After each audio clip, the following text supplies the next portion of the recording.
Дорогие друзья, хочу рассказать сегодня о последних обновлениях, что нас может ожидать после саммита. Как положительно, так и негативно. Последние новости, связанные с саммитом, переговоров между Трампом и Путиным без Зеленского. А также вы узнаете, что сказала журналисту Анна Скороход. А вы все знаете, что она говорит все в глаза, что думает о Зеленском. Это интервью вышло вчера на YouTube. Она так и говорит: Зеленскому придется принять диктаторский мир, или его ожидает полный крах внутри страны. И военные, буквально на прошлой неделе, украинские военные, сделали заседание, которые обсуждали ситуацию, тоже связанную с Зеленским, где его не пригласили. Кроме того, Великобритания уже пообещала якобы Зеленскому неприкосновенность. Только ему. Вы все это узнаете в моем видео. Сегодня у меня есть для вас два серьезных новых обновления по саммиту с Украиной. Во-первых, один украинский депутат проговорился, что парламент Украины хочет свергнуть Зеленского. Во-вторых, Трамп заявил, что он намерен полностью выйти из войны с Украиной. Давайте посмотрим на эти две серьезные новости. Друзья, не забываем ставить лайк. И если вы случайно зашли на мой канал, подписывайтесь. Начинаем. Поехали! Сегодня состоится грандиозная встреча между Трампом и Путиным. Мы все очень ожидаем этого. Это по европейскому времени около 21 часа. И весь мир с замиранием сердца наблюдает за Аляской. Встреча в истории может зайти как положительно, так и отрицательно. Почему эта встреча может быть так и негативной? Потому что ничего непредсказуемое в этом мире, как мы поняли за последние 3,5 года. Эта встреча, как это ни удивительно, может создать эскалацию ядерной гонки вооружения. Как Трамп уже активировал 2 подводные лодки. А Россия, как вы все знаете, вышла из соглашения по ядерным ракетам средней дальности. Особенно Евросоюз боится этого саммита. Почему Евросоюз особенно так боится? Потому что Зеленский не участвует, и Трамп с Путиным может договориться о навязанном мире, как говорят на Западе. То есть в Европе называют это диктаторским миром. Но за столетия, тысячелетия так всегда и было. Проигравшие никогда не имели права голоса, а тем более просроченный президент, который затягивает эту войну. А условия всегда диктовал победитель. Зеленский уже может радоваться, что несмотря на его пустые разговоры, вообще начинаются мирные переговоры. Потому что если бы Трамп этого бы не сделал, и сегодня вечером не произошла встреча, то Украине был абсолютный конец. И бои бы продолжались. Уже даже военные, которые закрывают рот, не могут об этом молчать. Позавчера россияне сделали большой прорыв в Донбассе. Угрожает крах Восточного фронта. В интересах России перед переговорами занять чем больше, тем лучше территорий, так как речь идет о разделении Украины. И даже если сейчас Трамп возьмет на себя переговоры по Украине, то вчера, тем не менее, он сделал резкое заявление и угрозу. Например, одна из газет написала: Трамп объявил, что присутствие Зеленского может сорвать эти переговоры. Что Трамп перед саммитом с Путиным договорился с Европой о красной линии на Украине. Европейские политики изначально стремились к прямому представительству на встречах в Аляске. Трамп выразил крайнюю озабоченность тем, что присутствие Зеленского может сорвать переговоры, сказал человек, знакомый с телефонным разговором. Трамп сказал, что перед встречей с Путиным, если первая встреча пройдет плохо, то я больше никому не позвоню, а просто пойду домой. Зеленский только что был в Берлине. Он так боялся за свою шкуру, что для него организовали вертолет. Такого еще никогда не было. Мы предоставляли лимузин, он въезжал, и всегда показывали эту встречу, объятия и так далее и тому подобное, смотрели бы вы на его лицо в этот раз, когда он встречался с Фридрихом Мерцем? Это земля и небо.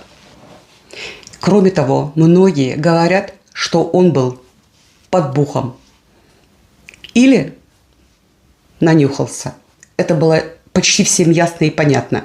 Он в страшном отчаянии, поэтому ему даже организовали вертолет, чтобы избежать риска, угрожающей его жизни. Таким образом, Трамп ясно дал понять, хочет видеть Зеленского на переговорах. Да, он говорит, что потом можно поговорить с Зеленским, потому что при его участии переговоры 100% провалятся.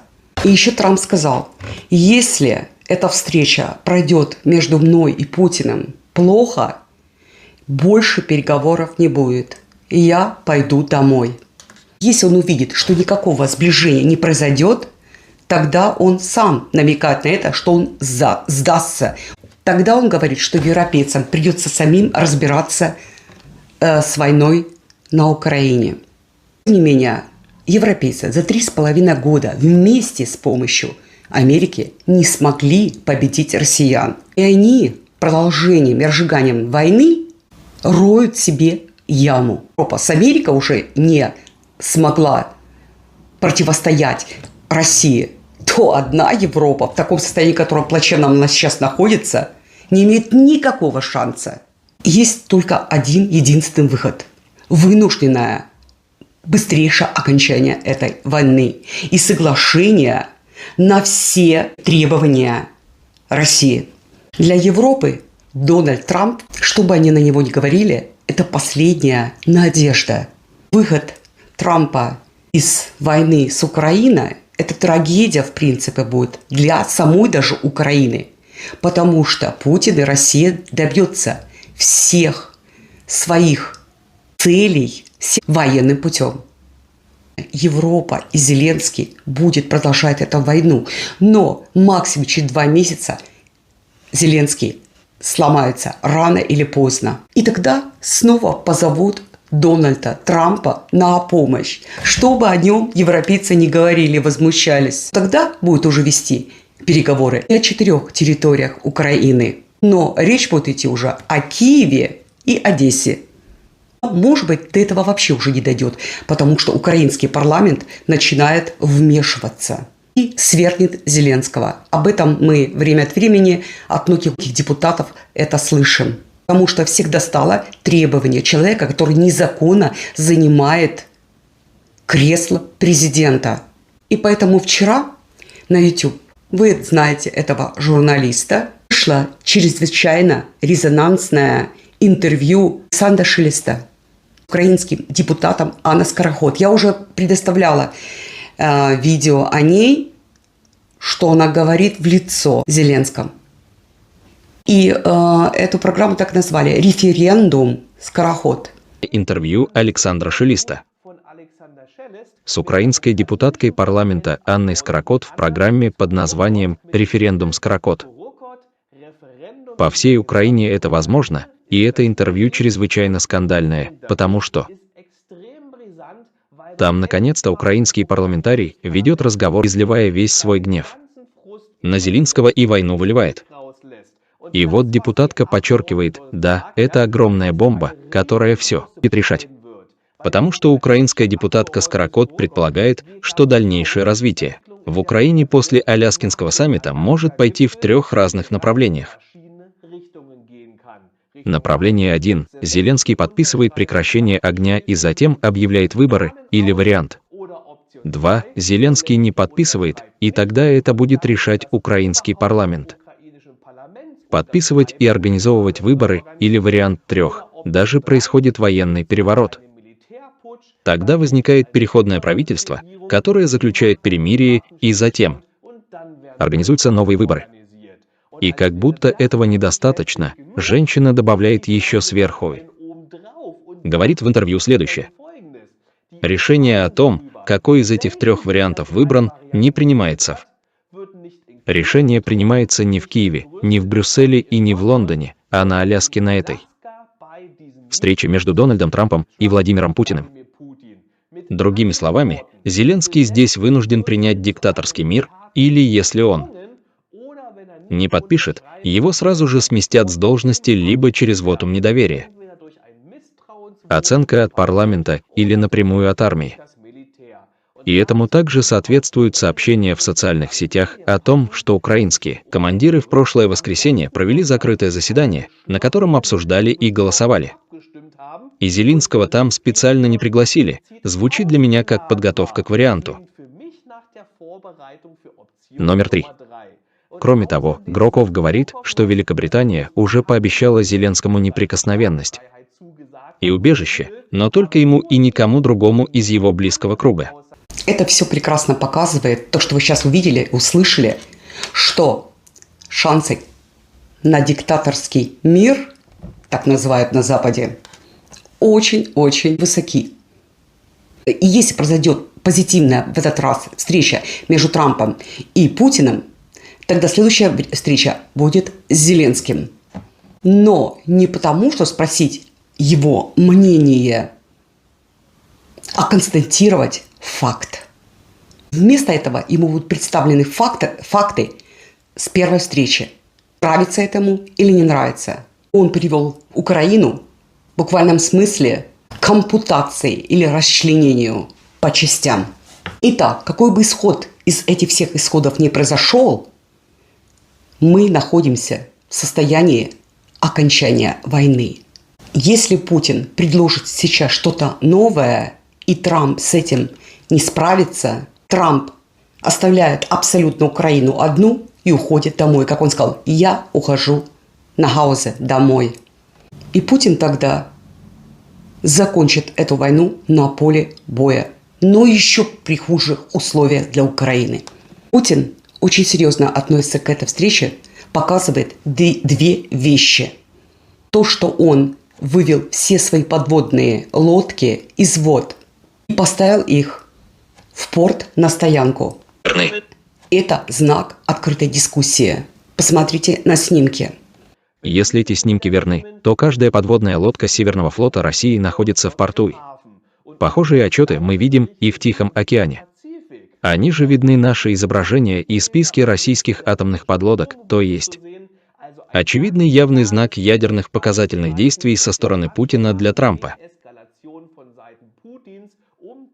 чтобы показать, что он настроен серьезно. И во-вторых, конечно, факт, что на эту встречу приходит не только Путин, но и вся первая гвардия российского правительства. Российская делегация на саммите в Аляске, Лавров, Ушаков, Белусов, Зилуянов и Ремидиев, а также рядом Путин. Итак, приезжают российский министр иностранных дел, специальный посол по внешней политике, министр финансов, посланник по Украине и, конечно, президент Путин, то есть вся российская правительственная делегация. И это ясно показывает, что для Путина эта встреча важна, и он хочет договориться.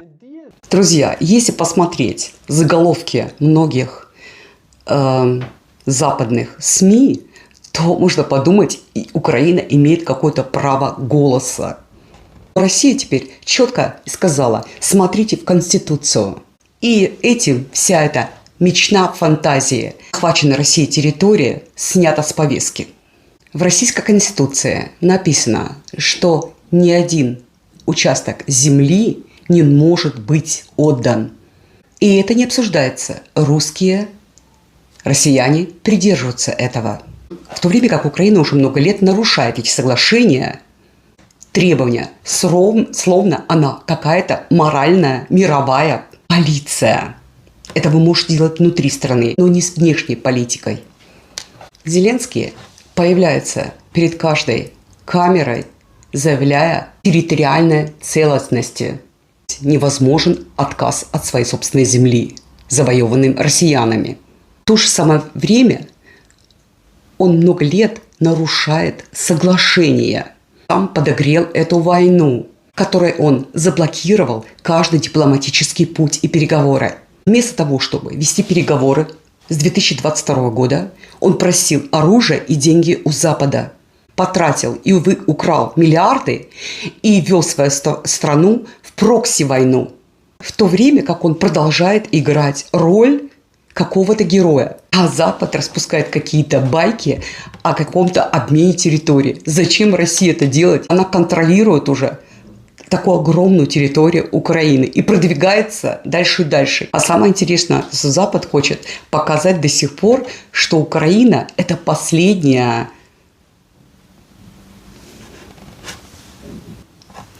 показывая всему миру и думая, что Украина – последняя крепость демократии, в кавычках. А мы все знаем, какая там демократия. Даже после всего, что произошло последний месяц. Такой обмен территориями русские имеют не только военный контроль, но и поддержки на, как Запад говорит, аннексированных, завоеванных территориях. То есть я уже в прошлом видео сказала, спросите, отвоеванные территории, народ, хочет он жить так, как он жил до этого? А почему это все делается? А почему народ не хочет? Потому что надоела коррумпированная украинская политика. Если сейчас Министерство иностранных дел России говорит, смотрите, Конституция, после предложения обмен какими-то территориями, и это говорит о том, что Россия дает четкий сигнал Западу. Перестаньте мечтать о каких-то фантастических сделках. Итак, мои дорогие подписчики, гости канала, мы все с интересом ждем сегодняшний вечер.